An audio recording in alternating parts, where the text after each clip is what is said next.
You may have seen how a smartphone is made, but have you seen a smartwatch being assembled? Well, this week, Yash got a chance to go inside a tech brand's factory and see how smartwatches are being made, tested, not just for functionality, but also for durability. This week we also speak to iQOO India's CEO Nipun Marya, ask him about their latest flagship phone iQOO 15, question him on the rising prices of flagship smartphones, and there is a very special feature around Tesla's new center right here in New Delhi in Gurgaon. So all of that in today's episode of The Digit Show. This is Manas Tiwari.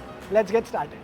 So today we are outside of our studio to show you something very interesting. Realme has recently launched the Realme Watch 5. This is how the product looks, but in detail today we are going to have a look how Realme actually makes it. So we are at the actual assembly lineup. So let's wear our hats and see how the product is manufactured.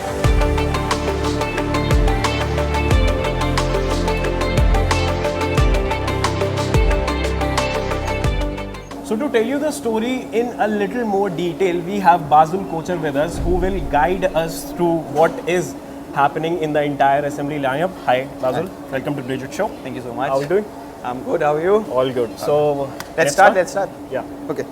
So we are here for the Realme Watch 5. What exactly go through or what exactly you see, because you see just a packed box, but what exactly goes behind the walls or in the factory. So we're gonna see here.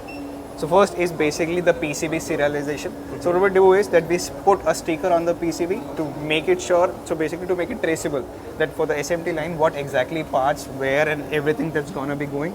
So basically we have pasted a sticker on the PCB to make sure that everything is traceable. That's a standard of procedure.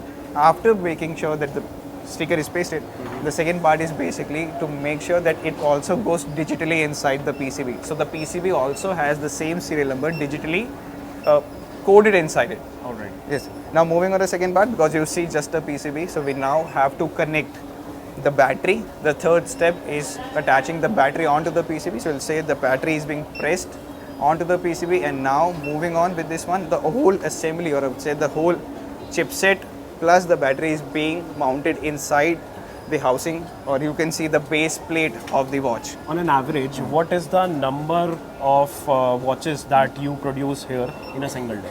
In a single day. So it generally depends on the production plan, but if I give you a basic, that the capacity is approximately 1700 to 2000 per day. That's for the one shift.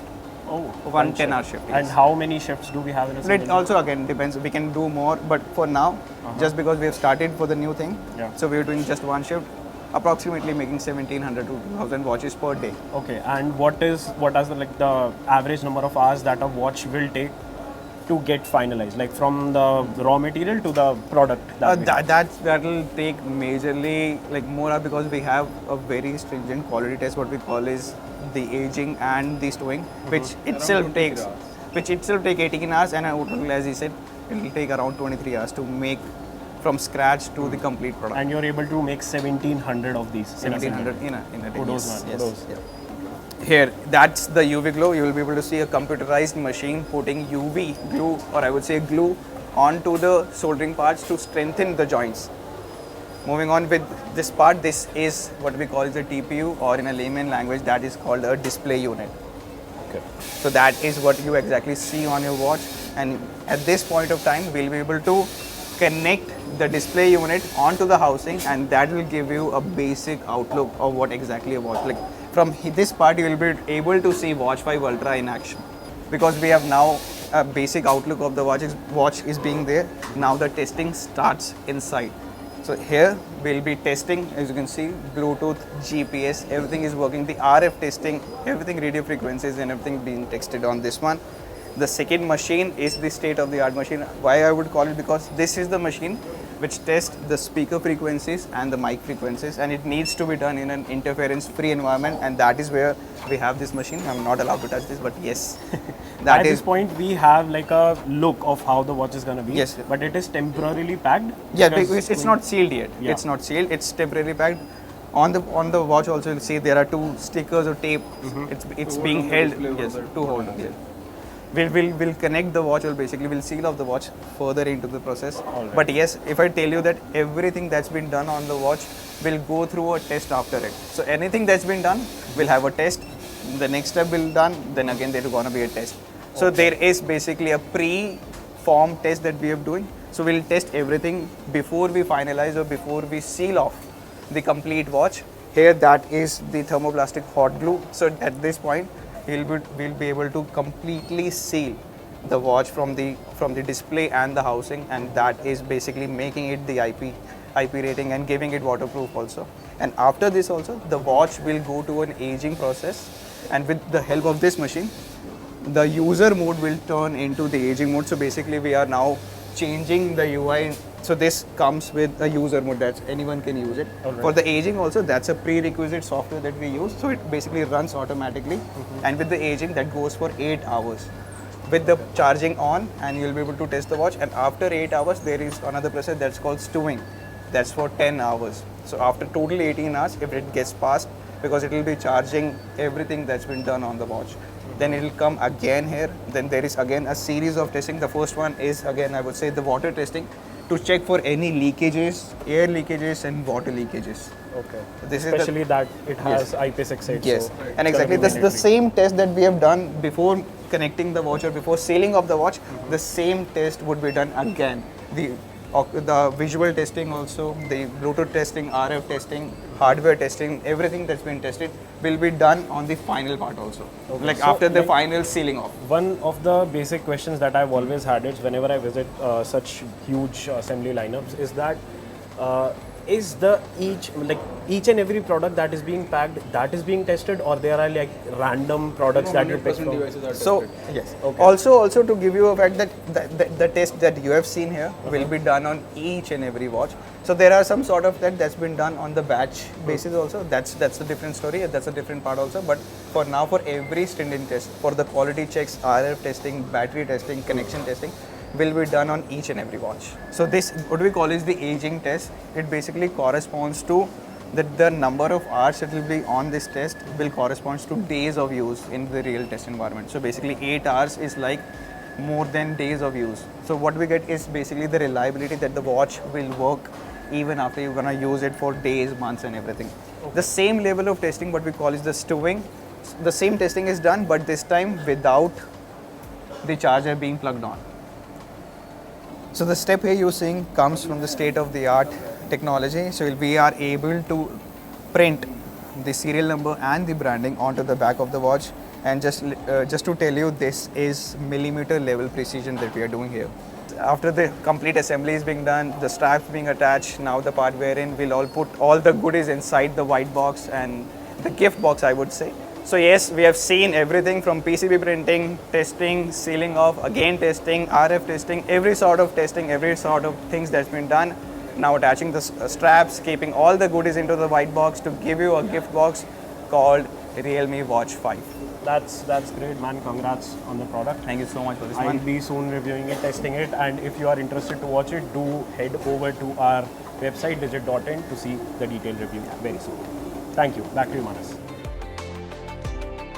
While smartwatches are fast picking up as a category, what remains at the core of our everyday tech are still smartphones. And there are a bunch of few smartphones which have launched over the past month. One which stands out because of its price to performance ratio is the iQOO 15. But even that had to face a bit of heat because of the rising memory chip prices. So this week, Aman sat down with Nipun Marya, the CEO of iQOO India, to discuss that and everything else around that phone. Hello everyone, I'm here for Digit, and on today's episode I have with me iQOO's head honcho, Mr. Nipun Marya.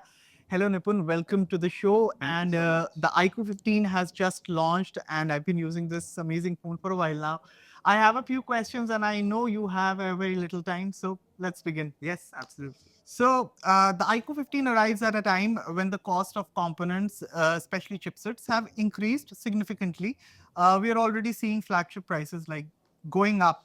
So how has this impacted your pricing strategy for the iQOO 15? And more importantly, will this upward trend eventually trickle down to mid-range and performance-focused models where iQOO has a strong foothold? Okay, so see for the iQOO 15, when it comes to the iQOO 15 pricing, uh, what we were more concerned about or what we were more focused on was what are the upgrades we are offering over the 13. And if you see from 13 to 15, there is an upgrade in the chipset. We have the 8 Elite Gen 5, the latest. We have the supercomputing chip Q3. On the display, we have significant improvement with the 2K M14 Samsung lead display, which is the most advanced display a smartphone can have today. Then we have wireless charging, which was missing from the iQOO 13. Periscope camera was missing from the iQOO 13. So, overall, if you see, the package from 13 to 15 has become much more stronger. And when we were pricing the product, we had to, of course, keep all the upgrades in mind. And more importantly, the supply chain prices, which suddenly have become very, very high. Still, I believe at 64,999, the price at which people will be able to get the iQOO 15 in the first few days, I think the price is phenomenal for the value the iQOO 15 will offer. And what about the mid-range phones? And do you see this kind of pricing strategy because the component prices are rising, right? Yeah. So will this kind of pricing strategy also trickle down to your mid-range and The way we are seeing the industry right now, I think it will. I think it will. How much and which models and till what price segments, time will tell. But certainly, right now, the news in the industry and in the supply chain ecosystem is that prices are going to affect across all model ranges and model segments. all right? So every iQOO number series has pushed performance, right? But this year, users are expecting a more visible leap. Beyond the raw chipset upgrade with the Snapdragon 8 Gen 5 brings, what are the real world improvements you believe users will notice immediately, especially in scenarios where last year's iQOO 13 already performed extremely well? Correct. Yeah, you're absolutely right. I think iQOO 13 was really loved by everybody who was using the product. With iQOO 15, I think there is no stone unturned when it comes to taking the flagship game to the next level. You talk about display, camera, battery, 7000 mAh silicon, a totally new technology. Then wireless charging. In every aspect you touch upon, and these are all real life use cases. You will see significant improvement in use case. For example, camera. Now, the periscope 3x was missing last time, but it's now present, right? Your portraits are going to be much better because now we've added another focal length, which is the 85 focal length. You talk about a lot of people who are white collars, people who work in IT jobs, and other things. So we've introduced Origin OS 6, which packs in a whole lot of features. My favorite is the Office Kit because now I can just mirror my phone to my PC or to my Mac and just use it seamlessly. One tap transfer again helps a lot. So overall, I think in any aspect that you use the iQOO 15, you will be pleasantly surprised and really I think recommend it to your friends and family also. Sure. So cameras, as you were talking about, they've become a major battleground in the premium smartphone segment. For the iQOO 15, what specific problems were you trying to solve? Was the priority low light photos or faster computational photography, more stable video, or narrowing the gap with other flagship camera phones? With the iQOO 15, see we have a clear advantage and a benefit from Vivo because Vivo invests and has great expertise on the camera side. So we are able to borrow a lot of the goodness of Vivo into iQOO. So that gives us a head start, as I would say. Then from iQOO 13, we certainly had some feedbacks, especially on two areas. One was the periscope, and the other one was low light. Okay, so on both these fronts, I think we have significantly made improvements. I mean, the 50 plus 50 plus 50 setup, whether it's 4K recording or any other features that you really ask for, I think iQOO 15 will stand true to almost all your daily needs. AI is the buzzword of 2025, but consumers, they still don't fully understand what meaningful AI looks like on a smartphone. So for iQOO, where is AI actually moving the needle? Is it more about on-device intelligence, better camera tuning, gaming optimization, or long-term software possibilities? Uh, I believe that AI, we because we are in the tech space, we are always looking for something new, right? As a headline, I think AI, we will see AI will have a long-lasting impact on our smartphones and all our technology. Why do I say that? Because I don't think it's a 1 year or a 2 year story. AI is a long-term story. Why a long-term story? Because AI has implications and use cases across multiple, uh, segments. You are a photographer, yes, there can be AI enhanced there. You are a white collar, yes, AI multitasking can do better. You are a gamer, again, there can be something. So I think any aspect that you touch, daily use cases, we are using AI for better thermal management, right, in the phone. So there are many use cases which consumers will find accessible to them, and then there will be use cases which will be at the back end, right, just to enhance the user experience. Okay. So AI is going to be a long term game, and with every, so it's going to be incremental improvement which we will see every time. It will be an evolution rather than a revolution. We are looking for revolutions, but I think AI will prove more to be a great evolutionary tech as we move forward. Okay, let's talk a bit about performance, right? So peak numbers, they look great on paper, but sustained performance has always been the differentiator for iQOO, right? Yeah. So for extended gaming, thermals and stability matter more than benchmark numbers, right? What engineering changes, be it thermal design, materials, software optimization, have been made this year to keep the iQOO 15 stable under continuous load? So the iQOO 15, you're absolutely right. You can get peak performance, but the performance will throttle, and you will not get it if the phone starts heating. Right. So therefore, cooling is very, very important. We have the industry's largest 8K VC cooling system. Okay.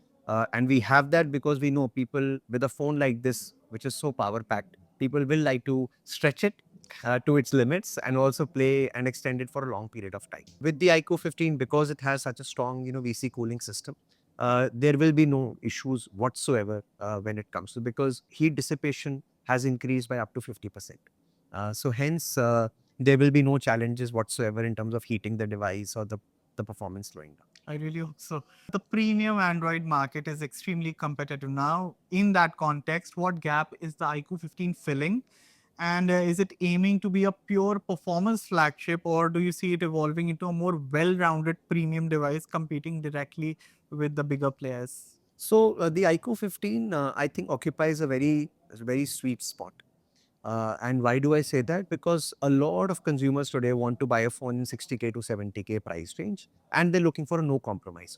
Right. They're looking of, because if you're spending 65, 70K in India, which really means you deserve the best, right? Whether it's camera or performance or thermals or wireless charging or display, and with the iQOO 15, I think all your needs are answered. Hence, I think iQOO 15 will be the automatic choice for people who are wanting to buy a phone in the 60 to 70K price. Perfect. So, when we are speaking about performance, one criticism that performance centric brands often face is long term consistency, software support, there's optimization over time, and heat management as the hardware gets old. How is iQOO addressing long term reliability and sustained performance across the product life cycle?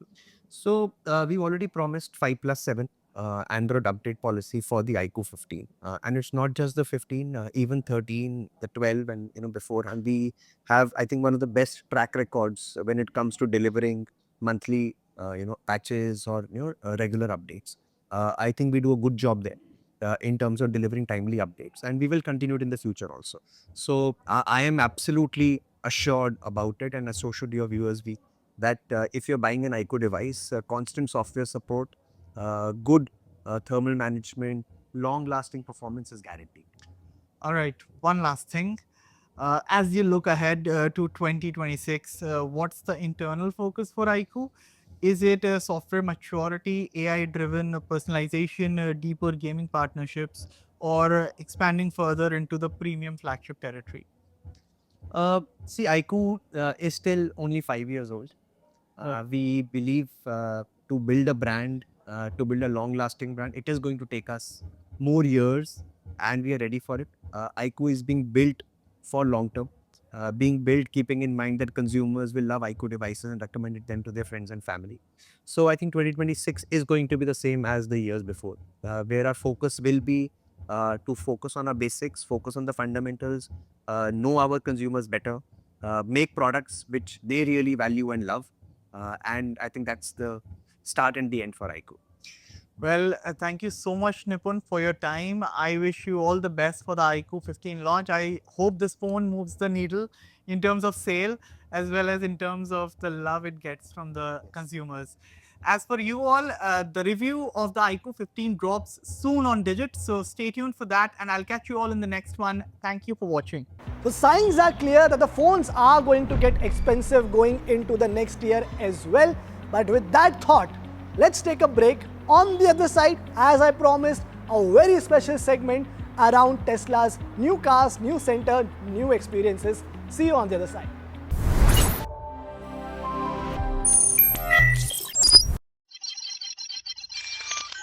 While Digit remains committed to consumer tech, every once in a while we like to have some fun, experiment a little bit. And this week, Abhishek visited Tesla's very new center in Gurgaon, where you get all sorts of Tesla experiences under one single roof. How did that turn out? Let's have a look.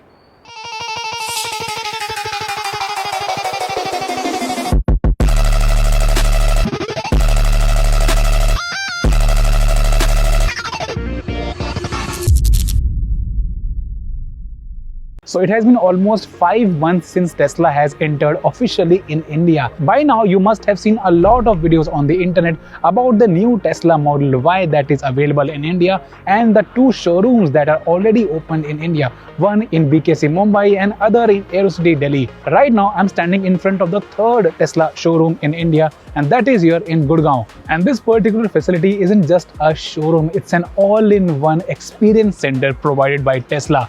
So what do you get inside it? Let's go. So after you book your Tesla, this is where you have to go, the delivery section. You go inside and you ask the representative that you're here for a scheduled delivery, and then they'll take you inside and with a cool surprise, because when you'll go to the back garage to get the delivery of your car, you'll go through a gallery where the history of Tesla is properly stamped on the wall. So as you can see right over here, all the cars that are ready for delivery are right over here. So customers will come, they'll get the delivery, and then they'll move out of the facility. Oh, by the way, Tesla also showed us a super awesome light dance from all the Tesla Model Y that were parked inside that garage, and seeing that in front of my eyes was completely mesmerizing, because all these cars were in complete sync and they were performing the sound and the light dance. In fact, the boot was also opening.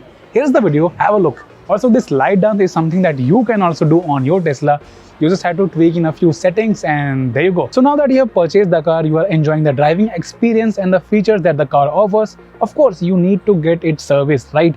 But right here is completely different experience, because there is no as such service station right over here. I mean, of course there is a service station, but it's not the typical service station that you usually visit with other car manufacturers. So what Tesla has done differently over here is that you do not have to get the car serviced on a scheduled or a regular basis. Also, if you get any problem inside the car, then the same thing can be diagnosed with just the mobile app, and a technician that is sitting far away from your location can actually fix the car. And of course, if something major happens, then the Tesla mobile service is there for you. Now enough of talking. This is the Model Y, and this is the first time that I'm experiencing or seeing the car in front of me. So let's go inside and see how it is. But before we enter, I want to teach you the right way to open this particular door. Most of the people use their 2 hands and open it like this. This is not the right way. You take your thumb, do it like this, voila. The design is quite futuristic, and everything that you want to do with this car, you have to complete that task with this screen only. Like for example, if I want to open the front of this car, I'll just tap on it, I'll tap on open, and boom. For example, now I'll open the trunk of the car. So I'll just tap on open, and there you go. In fact, the UI, in my opinion, is the most snappiest UI that I've seen inside any car, period. Now, as I said, everything that you have to do has to be done with the screen. So if you want to adjust the position of the steering wheel, you just have to tap on the steering wheel icon inside this screen, and then you can use this scroll button to actually change the height. Now from the outside, we can see this building has been divided into 3 sections. One section is the service section, and then in the middle behind me you can see is the dealership, and right behind me over there is the delivery section, where you'll get the delivery of your all new Tesla cars. So that was our full experience with the all new Tesla Experience Center and my first experience with the Tesla Model Y. Well, this week was special for more than one reasons. While all of this was happening, we also hosted our prestigious Digit 01 Awards this very week, where we rewarded the absolute best in tech.